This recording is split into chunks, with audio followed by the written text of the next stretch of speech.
A $1 billion deal was about to be signed. The Millionaire CEO, Markus D., to impress his new German partners, began reading the contract in German, mocking the cleaner who was cleaning the room. She doesn't understand a word. But suddenly, the woman interrupted the reading. In perfect German, she pointed out a fatal error in the translation that would cost the company millions. The foreign partner slammed the table, and the air in the boardroom of Sterling Industries could be cut with a knife. From the 30th floor, the vastness of New York City stretched out like a carpet of concrete and light. But for Marcus Sterling, the world had shrunk to this polished mahogany table and the impassive faces across from it. Every second of silence seemed to suck the oxygen from the room, tightening the pressure in his chest. Here, in this instant, his entire fortune, an empire built on sweat, cunning, and a dose of cruelty, was on the line. His company's net worth, once a source of pride and features in business magazines, was now an open wound, bleeding out while waiting for a bandage that could only come from foreign capital. Herr Schmidt, the leader of the Berlin Investment Consortium, was a man of few words and a penetrating gaze. His grey eyes analyzed Marcus with the coldness of someone assessing a high-risk asset. And Marcus could feel the sweat forming on the back of his neck, even with the air conditioning blasting. The deal, detailed in a tome of a contract with clauses in German and English, was his only salvation. Without this investment, bankruptcy wasn't a possibility. It was a certainty. Panic was a wild animal clawing at his insides, but on the surface, he forced a confident smile, the smile of a multimillionaire without a care in the world. To reassert his dominance, he picked up the document, ignoring his own translators, and decided to display a knowledge he didn't possess. As you can see, Herr Schmidt, Clause 7 is quite clear, he began, reading in a butchered German that made his assistants shrink in their chairs. The pronunciation was painful, the grammar a disaster. It was a spectacle of arrogance born from pure desperation. It was then that the door opened with a nearly inaudible click.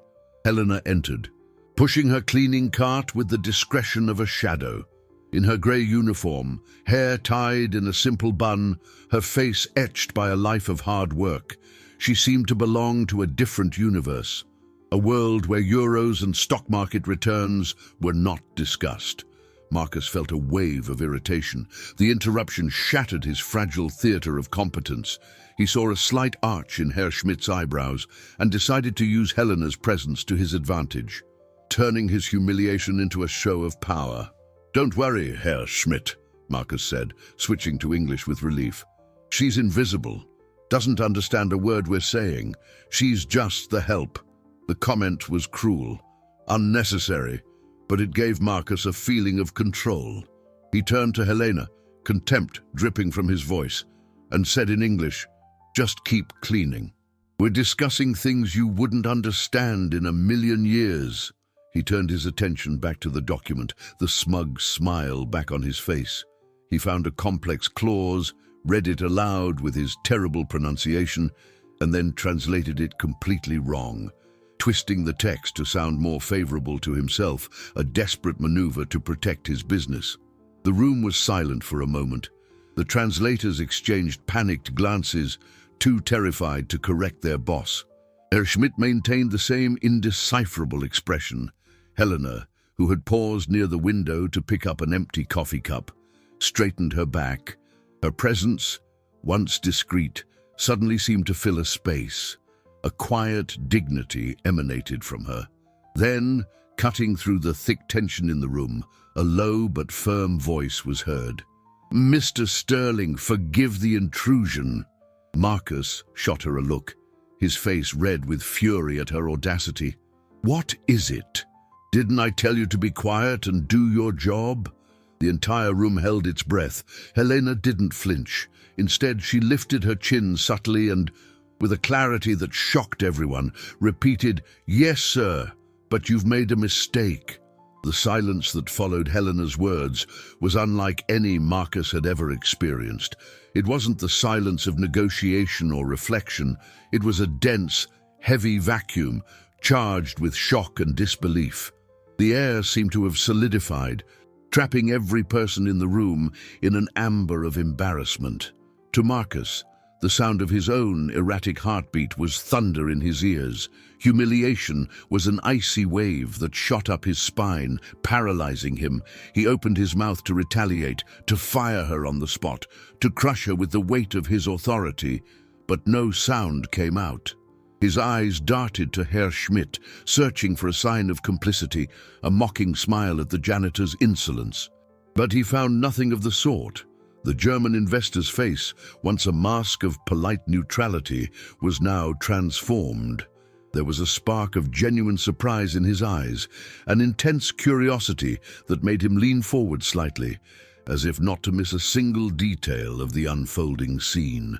Marcus's contempt for Helena converted into a primal fear. He sensed, with the intuition of a cornered businessman, that he had made a catastrophic error, one that could cost him not just millions of euros, but his entire legacy. Helena, for her part, was unshaken by her boss's furious glare. She acted as if he weren't even there. With a posture that belied her simple uniform, she took a subtle step toward the table, her eyes locked on Herr Schmidt's. And then, in fluent, technical German, a language that sounded more natural on her lips than Marcus's forced attempt, she began to speak. Her voice was calm and precise, each word chosen with an expert's care. She didn't just correct Marcus, she dismantled him. Herr Schmidt, with all due respect to Mr. Sterling, she began, her politeness making the correction even more devastating. What he read was, in fact, Clause 12, Section 3. However, his translation corresponds to the intent of Clause 9, which deals with late payment penalties.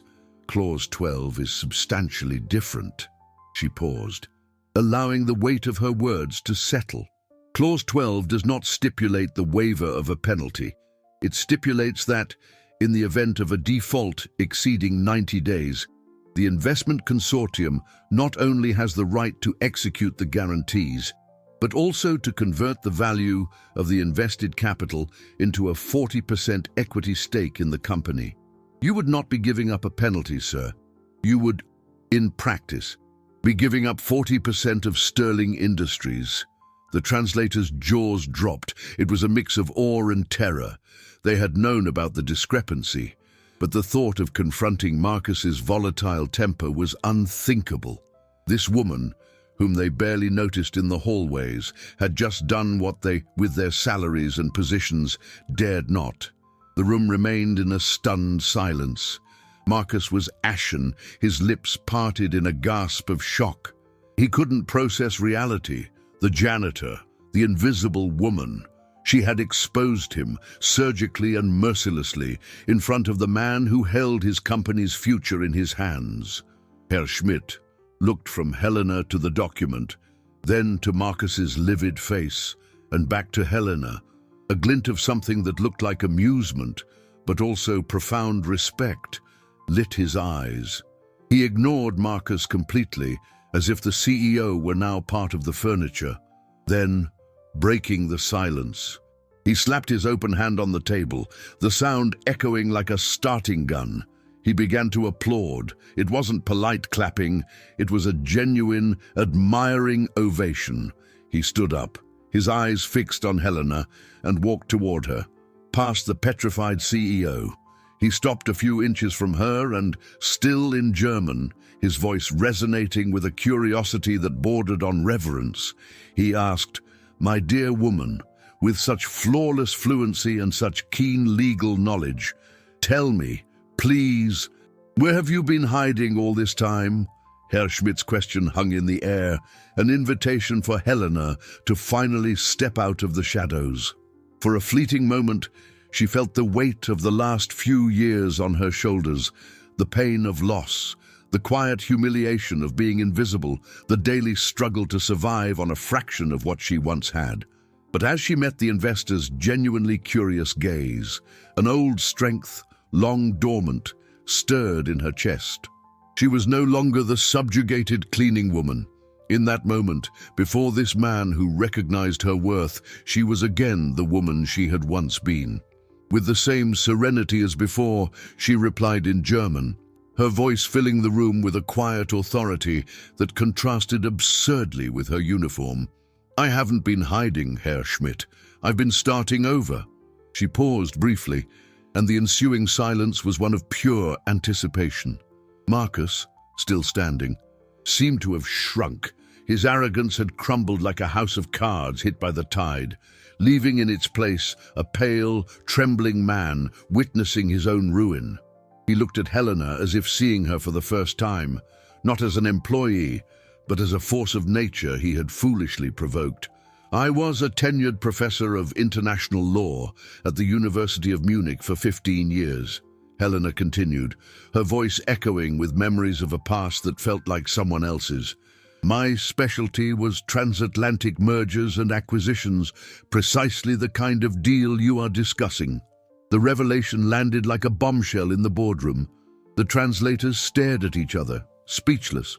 The woman who served them coffee and emptied their trash cans was an authority in their own field, someone they might have been students or assistants to in another life.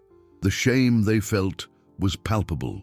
"I returned to the States 6 years ago to care for my parents, who were both ill," Helena explained, a veil of sadness passing over her eyes.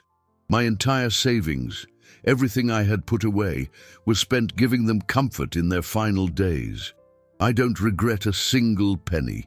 The mention of her personal sacrifice added a layer of dignity to her story, a stark contrast to the desperate greed Marcus had displayed moments before.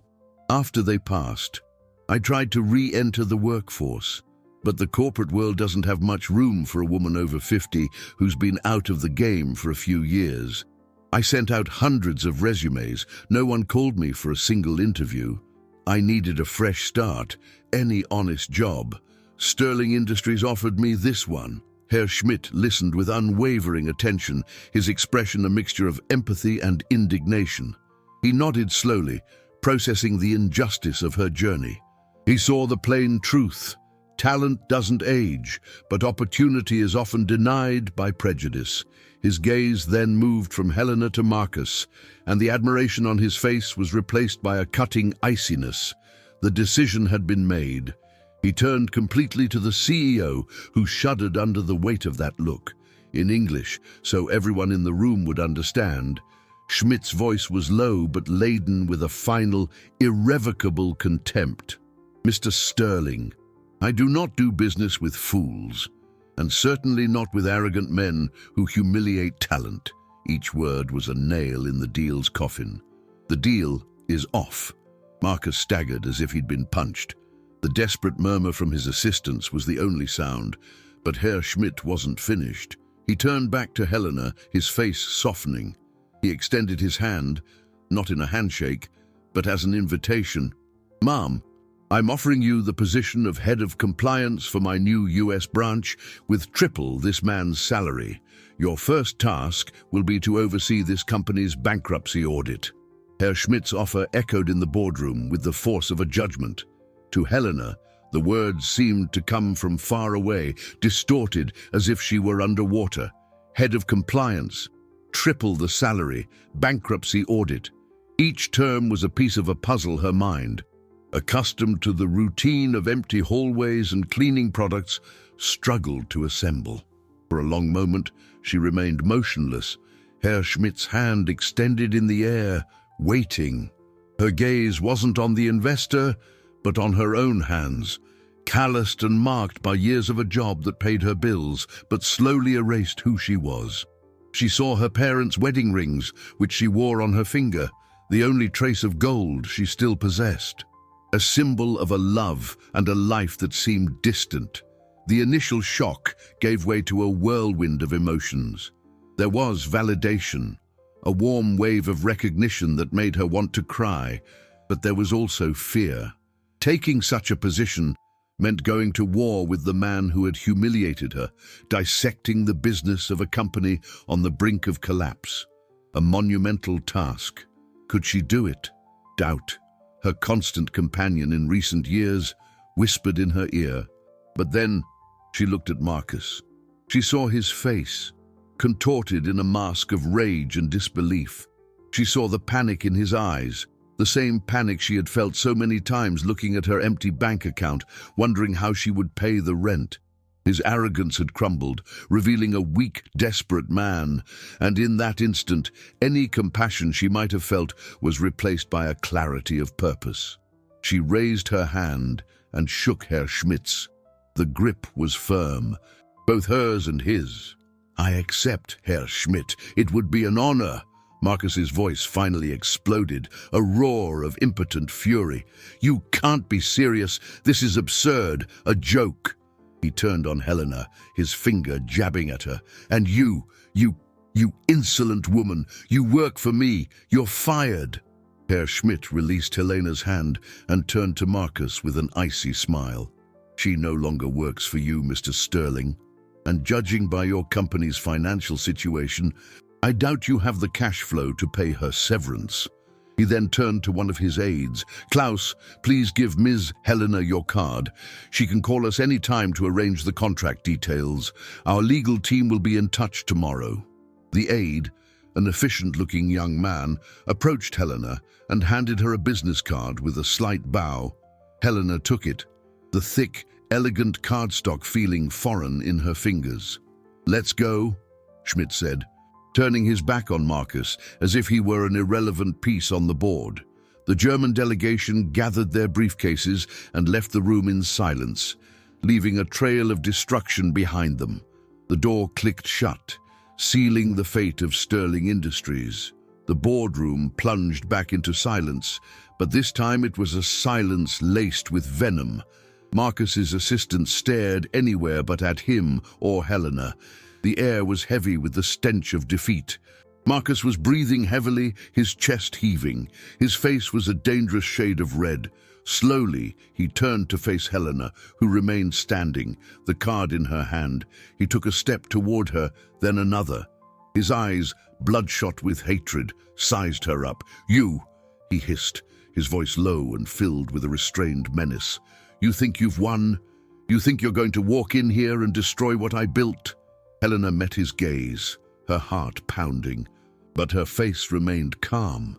She didn't answer. "You are going to regret the day you opened your mouth," he continued, moving closer. "You have no idea who you've crossed." Marcus's threat hung between them, toxic and palpable. Helena felt a chill run down her spine, an ancient echo of the fear she felt toward her father in the rare moments he lost his composure. But just as she had learned to do in childhood, she refused to show weakness. She lifted her chin, holding his gaze with a firmness she didn't feel inside. Courage, she knew, was often just fear deciding to take one step forward. "I haven't crossed anyone, Mr. Sterling," she replied, her voice surprisingly steady.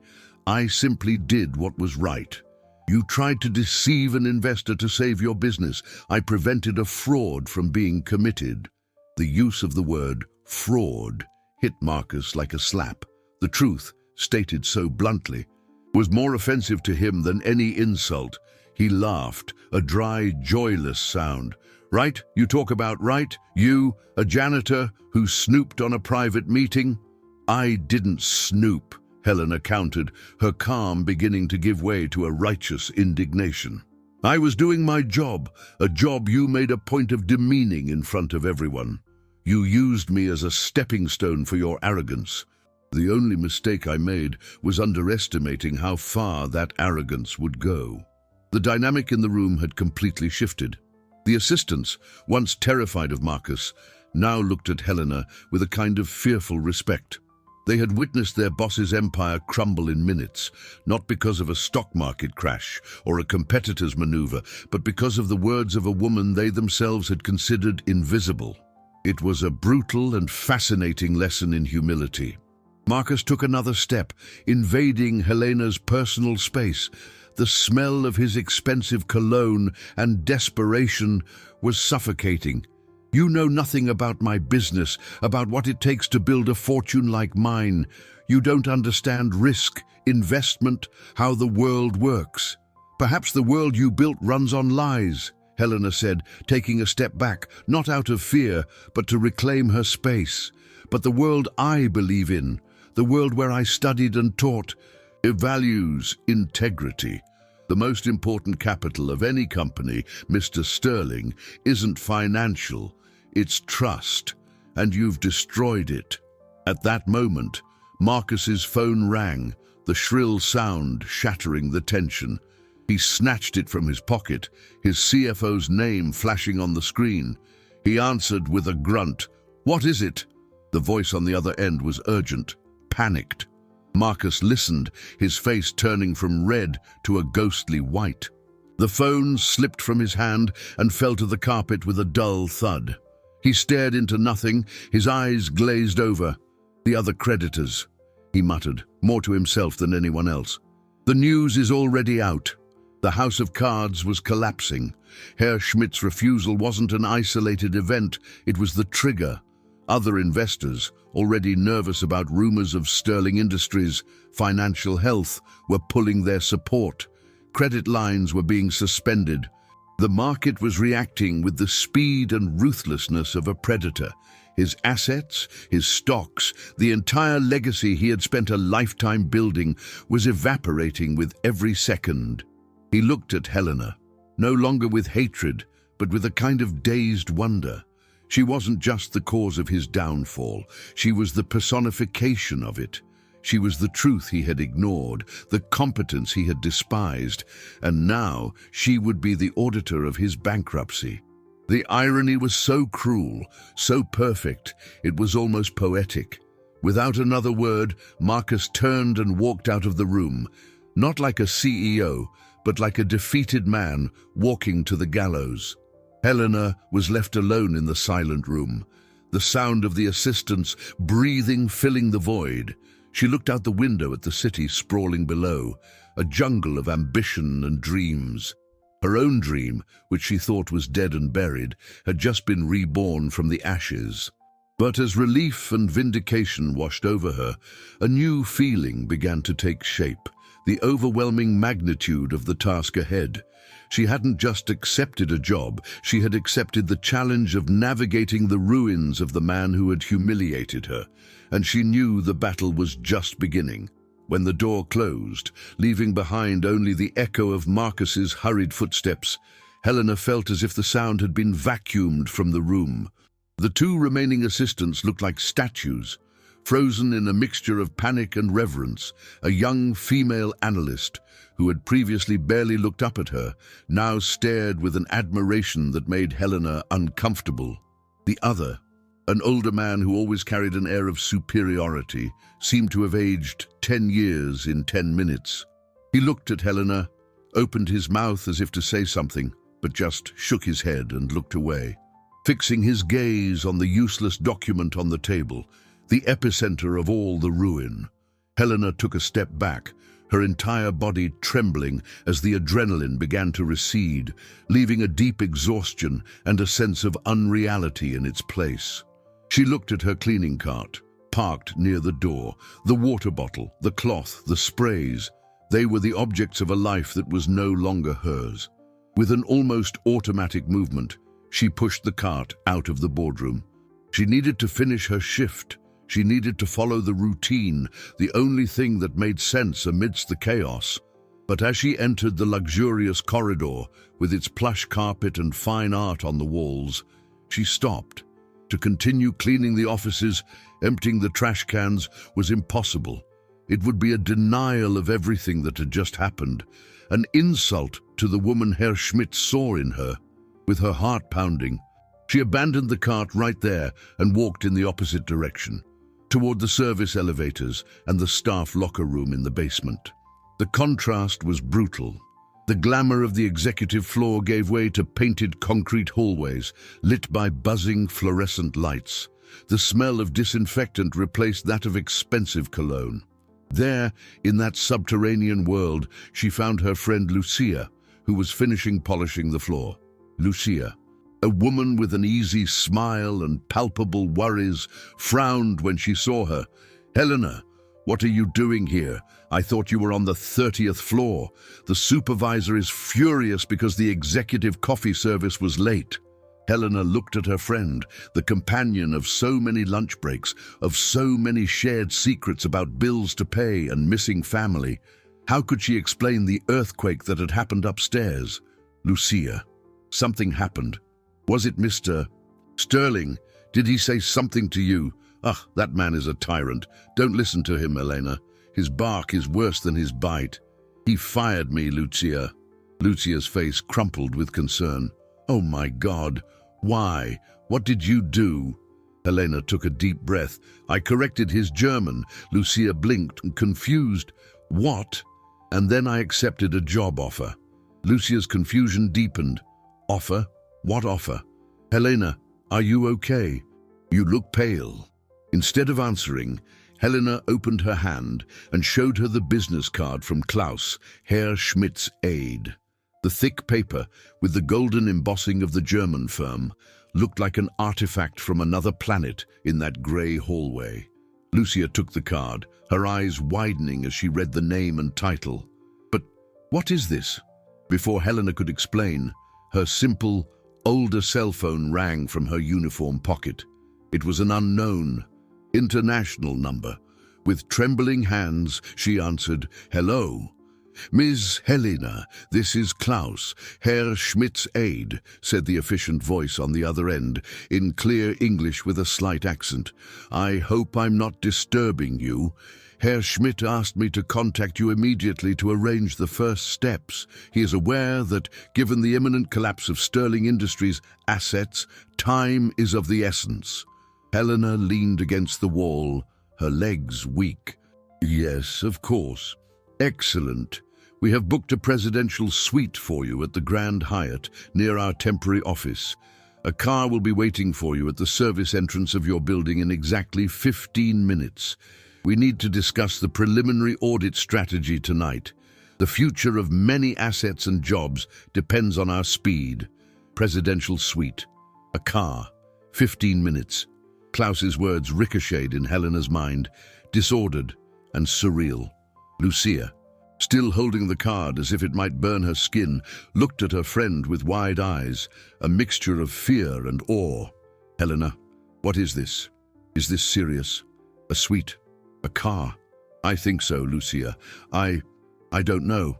The truth was, Helena felt completely adrift. For years, her life had been a predictable sequence of identical days, marked by the sound of the alarm clock before dawn and the ache in her bones at dusk. Her biggest worry was making sure the little money she earned covered her modest expenses. The idea of getting into a luxury car, of sleeping in a presidential suite, belonged to a universe of movies, not her reality. "But what about your job here, and your things in the locker? Are you just going to leave?" Lucia's simple, practical question hit her hard. Leave. Yes, that was it. She was leaving behind the smell of disinfectant, the grey uniform, the cleaning cart. She was leaving behind her invisibility. With a lump in her throat, she hugged her friend tightly. "I'll call you Lucia. I promise I'll explain everything." The hug was a goodbye to more than just a co-worker. It was a farewell to the woman she had become out of necessity. Exactly 15 minutes later, Helena was at the service entrance, feeling like an imposter in her own uniform. A sleek, silent black sedan pulled up to the curb. The driver, a man in an impeccable suit, got out and opened the door for her with a deference that made her blush. "Ms. Helena?" She just nodded, unable to speak, and got into the car. The interior smelled of leather and a world of wealth she had only known from a distance. As the car slid smoothly through the New York traffic, she watched the city lights. They were the same lights she saw every day from the bus. But from this perspective, through the dark glass of this luxury vehicle, they looked different, like stars in a distant galaxy. The Grand Hyatt welcomed her with a reverent silence. The driver led her to a private elevator, which went straight up to the presidential suite. The door opened to a space larger than her entire apartment. A living room with floor-to-ceiling windows revealed a panoramic view of the city. Herr Schmidt was standing by the window, holding a glass of water. He turned and smiled, a genuine and welcoming smile. "Miss Helena, I'm glad you could make it. Please, have a seat. I imagine your day has been unexpected." "Unexpected is a mild word, Herr Schmidt," she managed to say, her voice a little shaky. "I understand, and I apologize for the rush, but the situation at Sterling Industries demands immediate action. We need to freeze the assets before Marcus Sterling can try to dissipate the company's wealth to avoid his losses. Your first task will be to analyze the liabilities and cash flow to understand the true scope of the problem." He spoke of business, numbers, strategy. Helena listened, her professional mind, dormant for so long, beginning to awaken, to connect the dots. But something in the way he looked at her said there was more to this story. After a few minutes, he paused and faced her seriously. "But that's not why I called you here so urgently." Helena's heart leaped. "It's not. Not only for that," he corrected. "Helena, what happened in the boardroom today was not a coincidence. I didn't hire you just for your competence, though it is undeniable.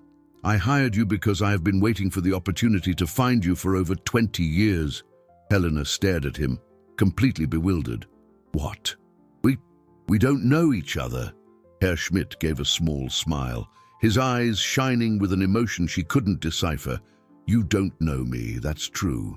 I was just a young exchange student, sitting in the back row of the auditorium.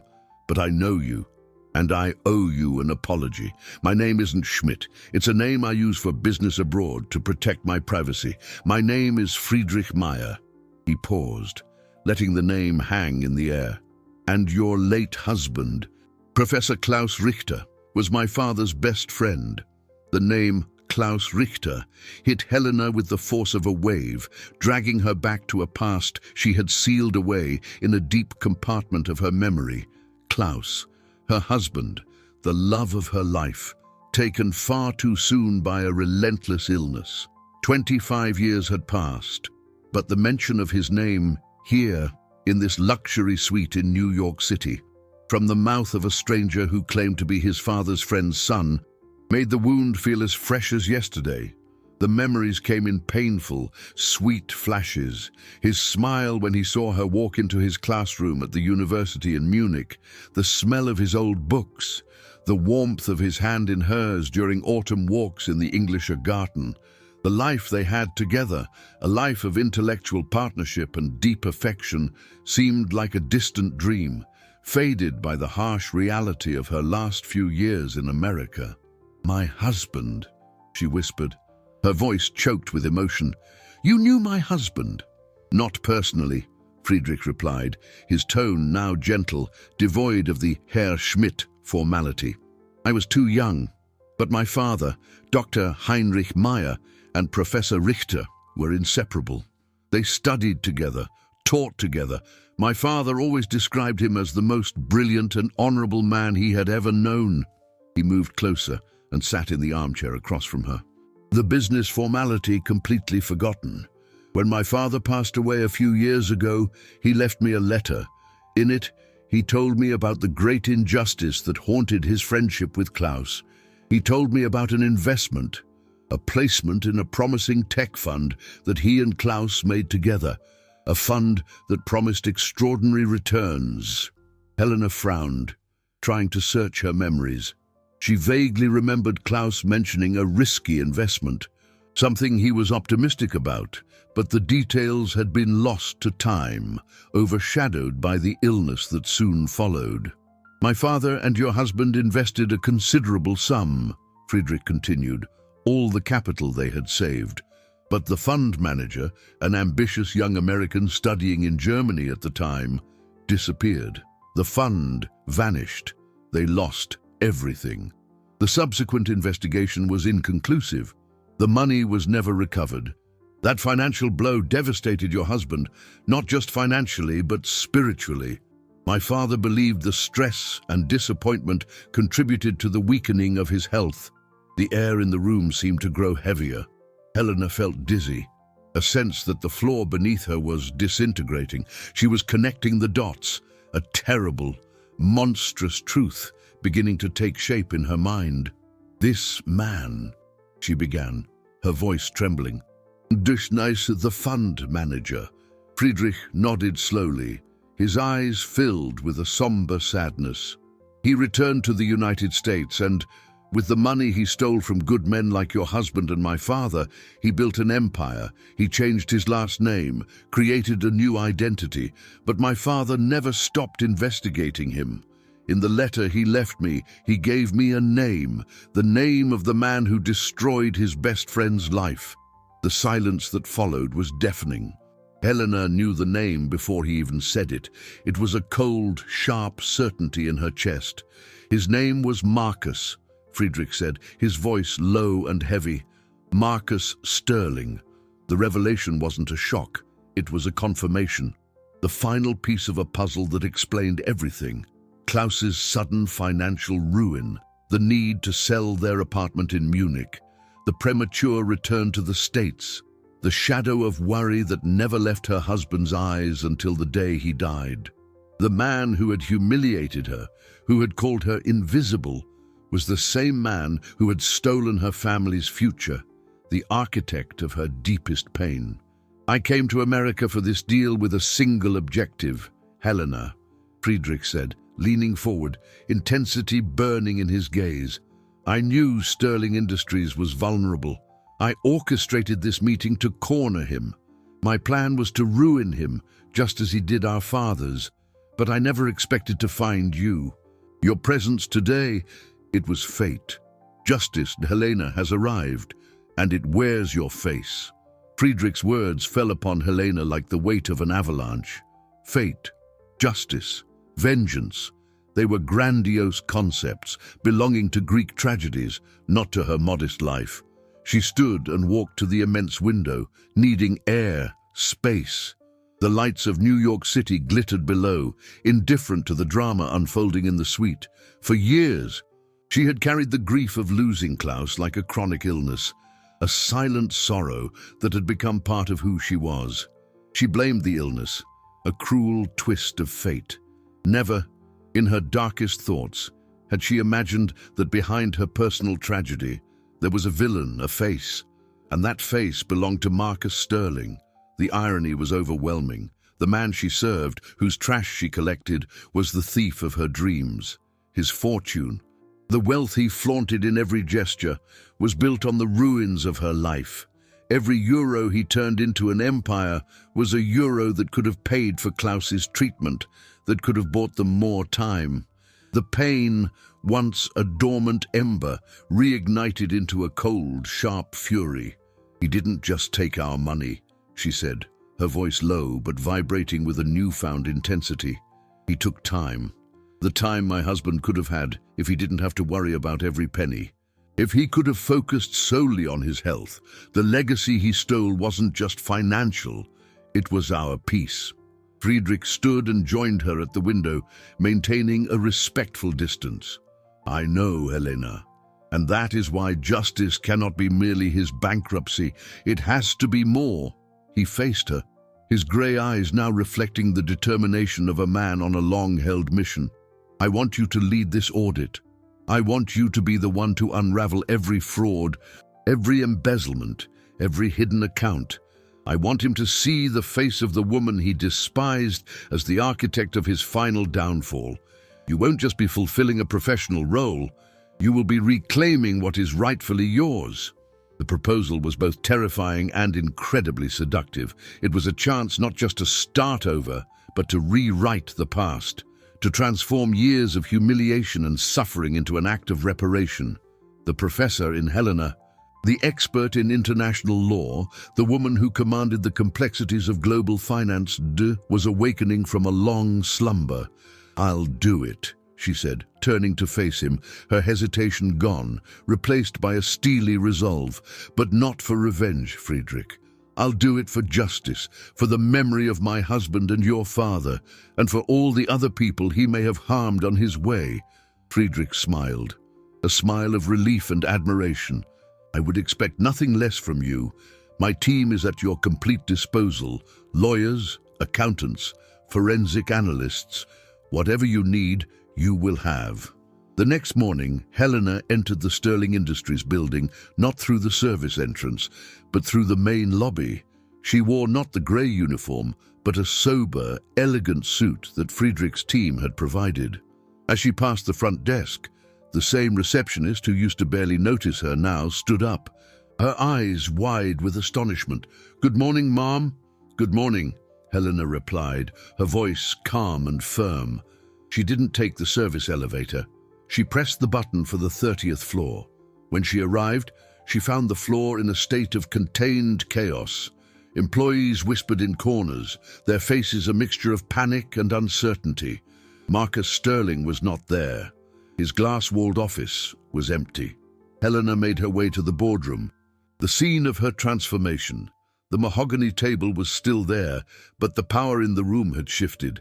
Klaus, Friedrich's aide, was already waiting with a team of 3. "Good morning, Ms. Helena. We are ready to begin when you are." "Good morning, Klaus. Please, call me Helena. Our first priority is to secure access to all financial records from the last 25 years. Servers, ledgers, bank statements, everything.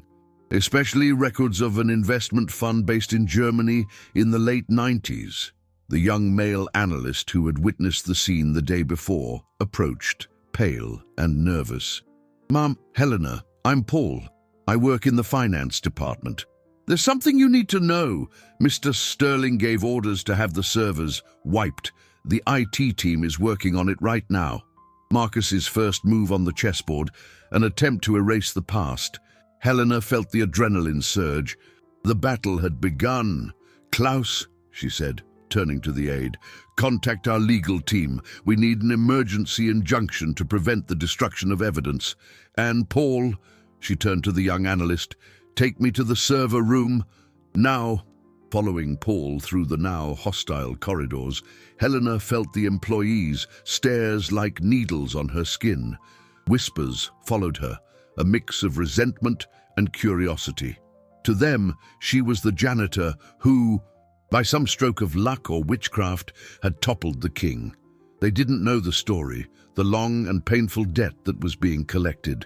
The server room was in the heart of the floor, a fortress of glass and steel, cooled to an almost glacial temperature. Inside, 2 IT technicians worked frantically at a terminal, their faces illuminated by the blue glow of the screens. Seeing Helena and Paul, they exchanged a panicked glance. One of them, older, stood up, blocking the way. "Restricted access. Mr. Sterling's orders." Helena faced him, not with her newly acquired authority, but with the calm of someone who had faced far more intimidating men in courtrooms. "Mr. Sterling is no longer in a position to give orders that constitute obstruction of a legal audit," she said, her voice as sharp as the cold air in the room. "The Meyer Consortium's legal team is filing for an injunction as we speak. Every command you execute from this moment on to delete data will be considered the crime of destruction of evidence.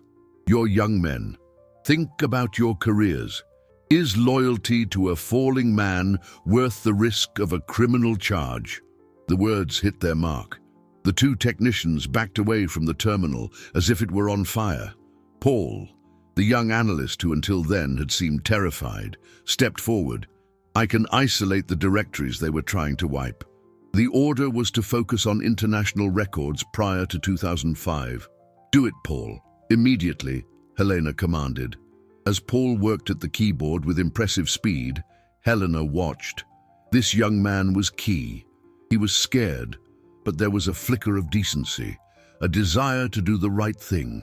In his eyes, he was the first brick she needed to dismantle the wall of silence and fear that Marcus had built. In the hours that followed, the boardroom transformed into a war room. Helena, aided by Paul and Friedrich's team, began to dive into the murky ocean of Sterling Industries' finances. It was a labyrinth of shell companies, transactions in tax havens, and complex engineering to hide liabilities and inflate asset values. It was obvious the company had been operating in the red for years, surviving on ever larger loans and the reputation of its CEO, a reputation built on a foundation of sand and lies. But the real prize, the link connecting Marcus's fortune to the theft that destroyed Klaus's life, was still buried. The German fund's records seemed to have been meticulously purged. "He was careful," Klaus said, pointing to a gap in the records.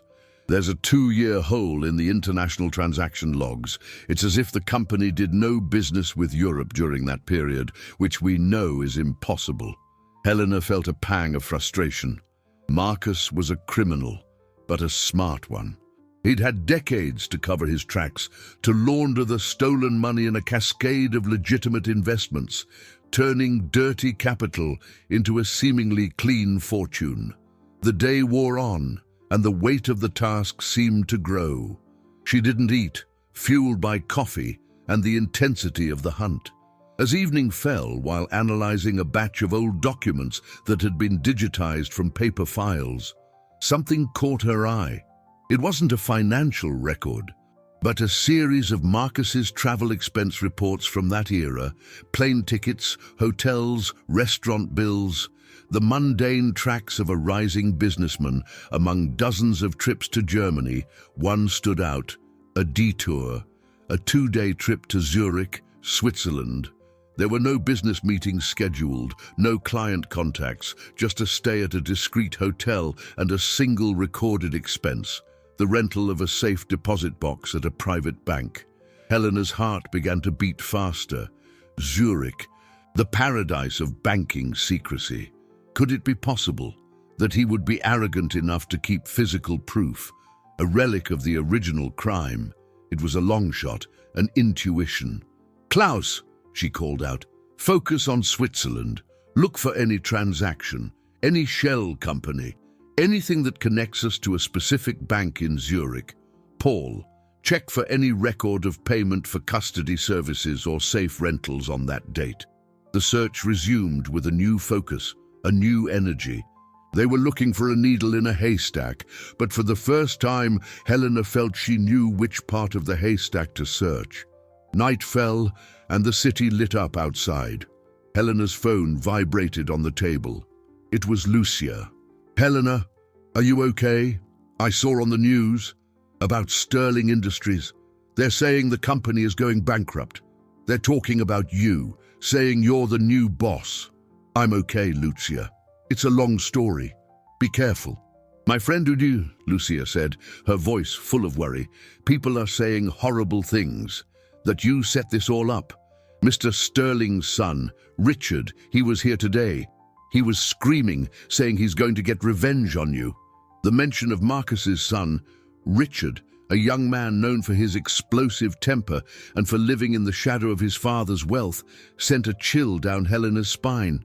The battle wasn't just against Marcus.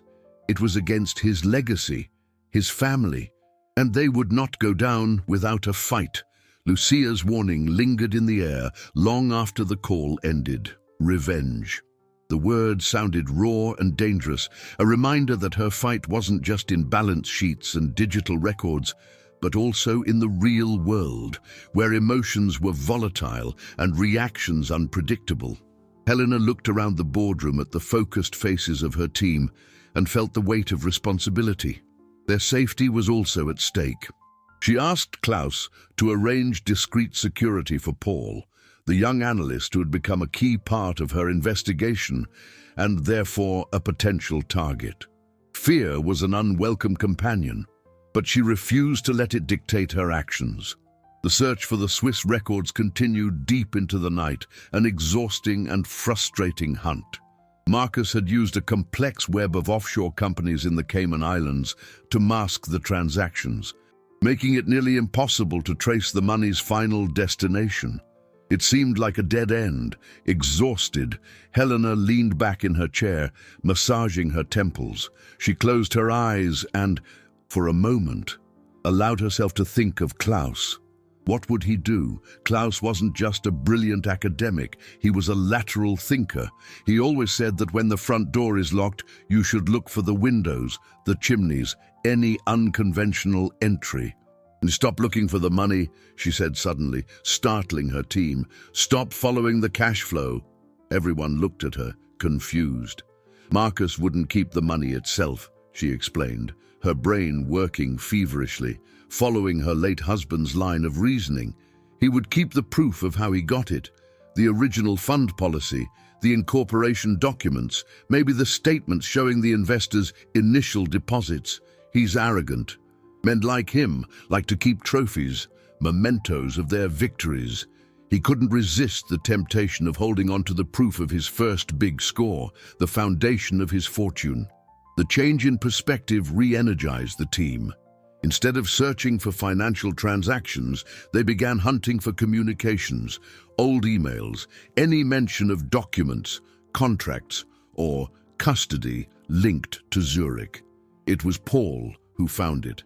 Hidden on an old backup server that had miraculously not been included in the destruction order was an encrypted email, a short exchange between Marcus and a Swiss lawyer from 12 years ago. They were discussing the renewal of an insurance policy in a private vault. The email contained an attachment, a service contract with the Zurich private vault, and on it, the number of the safe deposit box. It was the smoking gun, the proof they needed. The euphoria in the room was electric, but short-lived. Having the box number was one thing, accessing it was another entirely. Swiss banking secrecy laws were among the strictest in the world. They would need an international court order, a process that could take months, perhaps years, time they didn't have. "Marcus will move the contents of the box as soon as he knows we're close," Klaus said, verbalizing everyone's thoughts. "He's probably already been alerted that the server wipe failed." Helena felt time slipping through her fingers. They were at an impasse. They had the location of the treasure, but the fortress door was locked. It was then that Friedrich Meyer called, his image appearing on the boardroom's large screen. He listened to Helena's report in silence, his face impassive. When she finished, explaining the insurmountable obstacle of Swiss banking secrecy, he remained silent for a long moment. "Perhaps we don't need a court order," he said finally, a cryptic glint in his eye. "Perhaps we just need the key." "And how would we get the key, Friedrich?" Helena asked, frustration evident in her voice. "Marcus would never hand it over." "No, he wouldn't," Friedrich agreed. "But there's someone who might. Someone who has as much to lose as Marcus, but who might have a stronger instinct for self-preservation. Someone who was complicit in all his dealings, who enjoyed his wealth, but who might not be willing to go down with his ship." Helena stared at him, understanding dawning. "His wife," she whispered, "Livia Sterling." "Exactly," said Friedrich. "Livia has always been the one controlling the family's assets and net worth, the keeper of secrets. Marcus was the face, but she was the brains behind the wealth structure. And according to my sources, their relationship has been strained for years. She might be our only chance. We need to convince her to cooperate." The idea was audacious and incredibly risky. Approaching her enemy's wife, a woman who undoubtedly despised her, felt like a suicide mission. But it was the only move they had left. The task of approaching Livia Sterling was like preparing to enter a wounded lioness's cage. Helena spent the next few hours researching everything she could about her. Livia wasn't just a socialite. She had a degree in economics and, in the early days of Marcus's career, had served as his unofficial financial advisor. Photos from social events showed a woman of cold beauty and impeccable posture, always a step behind her husband, but with a gaze that suggested a sharp intellect and an iron will. She was the grey eminence of the Sterling Empire, the silent architect of the fortune now crumbling. Friedrich, through his contacts, discovered that Livia had taken refuge at the family's country estate, a fortress of luxury and privacy in upstate New York. Going there would be a direct confrontation, an invasion of her territory. Helena knew she couldn't go alone. She needed something or someone to break through Livia's armor. The answer, once again, came from Paul. "My aunt worked as the head housekeeper for the Sterlings for almost 20 years, he said hesitantly. She retired last year. Mrs. Sterling trusted her a lot, told her things. Maybe she can help." It was a long shot, involving another person, but it was the only bridge they had to Livia. Paul's aunt, a woman named Amelia, agreed to help, not out of loyalty to Helena, but from an old resentment toward Marcus, whom she described as a cruel man who had privately humiliated his wife countless times. The next day, Helena and Amelia drove to the Sterling estate. Their car passed through imposing gates and down a long drive flanked by ancient trees, stopping before a mansion that looked like it was pulled from an architectural magazine. The air was thick with the scent of jasmine and tension. Livia received them on the veranda, her face pale but her posture regal. She was dressed elegantly, but her swollen eyes betrayed sleepless nights. Upon seeing Amelia, a crack appeared in her icy facade. "Amelia, what are you doing here?" "I came with this lady, Mrs. Sterling. She needs to speak with you. It's important," the former housekeeper said with respectful calm. Livia shot Helena a venomous look. "I have nothing to say to you. You've destroyed my family." "I destroyed nothing, Mrs. Sterling," Helena replied, her voice firm. "I merely exposed the truth of a rotten foundation. Your family was built on the theft and pain of other families, including my own." She then concisely and bluntly told the story of the German investment fund, of the theft that had victimized her husband and Friedrich's father. She didn't use an accusatory tone, but that of someone stating irrefutable facts.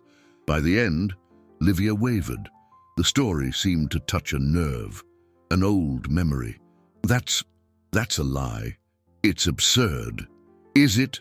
Amelia interjected, her voice soft but heavy with meaning. "I remember, ma'am.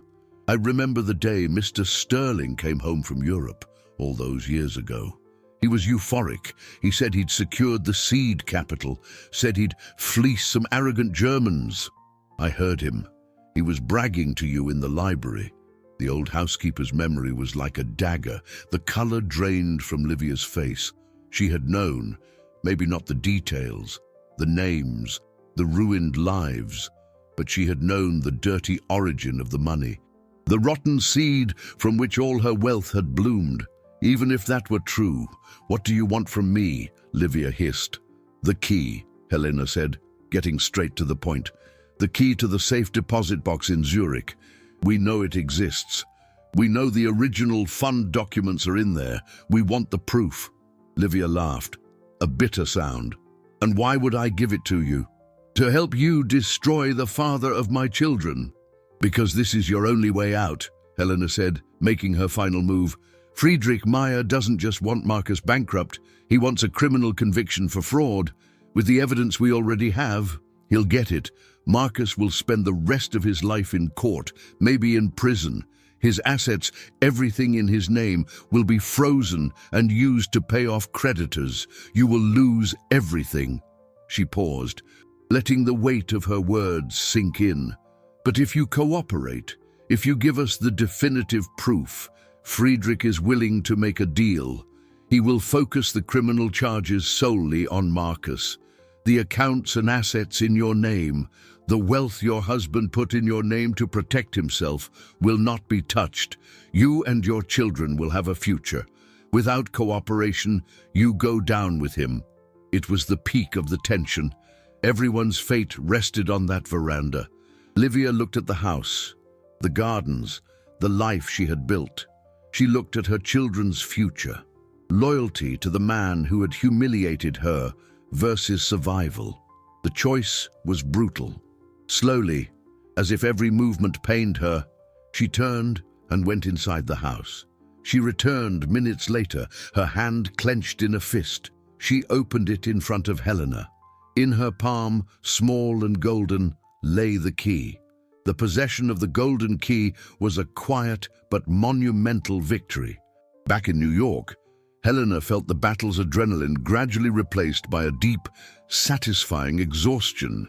With Livia's cooperation, obtaining the Swiss court order became a mere formality. Within days, a lawyer from Friedrich's team, accompanied by Swiss officials, opened the vault at Zurich Private Vault. The contents were exactly as Helena had predicted. There were no gold bars or stacks of cash, but something far more valuable: the truth on paper. There were the original investment fund contracts, bearing the signatures of Klaus Richter and Heinrich Meyer. There were the bank statements detailing the transfers to Marcus Sterling's account and, most incriminating of all, a personal journal written in Marcus's own arrogant hand, where he detailed with sickening pride his strategy to swindle the naive German professors and divert the capital to start his own business. It was a confession to a crime, kept as a trophy for 2 decades. With the proof in hand, Marcus's house of cards didn't just collapse, it was obliterated. Confronted with the irrefutable evidence and his wife's betrayal, he had no choice but to surrender. The criminal charges were overwhelming: fraud, embezzlement, money laundering. Sterling Industries was officially declared bankrupt, and the liquidation process began under Helena's strict supervision. Her first act as head of the audit was to ensure the company's employees, many of them innocent and hard-working, received their back pay and severance before any other creditor. She turned what could have been personal revenge into an act of social justice, honoring the workers Marcus had treated as disposable parts. Lucia, her friend from the hallway, was one of the first to hear that her retirement fund would be paid in full. The tearful phone call of thanks Helena received from her was worth more than any profit or dividend. For Paul, the young analyst who had risked his neck to help her, Helena secured a prominent position in Friedrich's new U.S. branch. Recognizing his talent and integrity, Marcus's fate was sealed in a courtroom. With the evidence presented, he was sentenced to a lengthy prison term, losing not only his fortune but his freedom. Richard, his son, after an initial outburst of rage, vanished from the limelight, forced to deal with the fall of his family name and the loss of a lifestyle he had always taken for granted. Livia, true to her side of the deal, retained a significant portion of the family's assets, enough to secure a comfortable future for herself and her children, far from her husband's scandal and ruin. She moved to Europe, disappearing from the American social scene, a ghostly figure haunted by the secrets she had kept. The audit process took months, a meticulous effort to follow the trail of stolen money through decades of complex transactions. Helena and her team managed to recover a substantial portion of the assets Marcus had hidden. The money, by Friedrich's decree, was used to create a foundation in the names of Klaus Richter and Heinrich Meyer, dedicated to providing scholarships for low-income students in law and economics. Justice, at last, had been served. It wasn't a justice that could bring Klaus back or erase the years of suffering, but it was a restorative justice, one that transformed the pain of the past into hope for the future. As Helena signed the final documents closing the Sterling case, she felt a cycle come to an end. The professor, the widow, the janitor, and the executive had finally become one person, a whole woman, forged in the fires of adversity and strengthened by the truth. She had rediscovered her voice, her worth, and her purpose, and she knew, with a clarity that warmed her soul, that her journey was far from over. It was, in fact, a new beginning. A year later, the air in the boardroom of Meyer Consulting USA was not one of tension, but of vibrant collaboration. The walls were transparent glass, and the New York morning sun flooded the room, reflecting off computer screens where young analysts, men and women from diverse backgrounds, discussed profit charts and market projections. At the center of it all, presiding over the meeting with serene authority and a warm smile, was Helena. The elegant suit was now her daily attire, but her eyes still held the same depth and empathy as the woman who once pushed a cleaning cart. She was no longer just the head of compliance. She had been promoted to CEO of the company's Latin American operations, a testament to her leadership, vision, and unwavering integrity. Under her management, the company not only thrived but became a model of corporate ethics and social responsibility.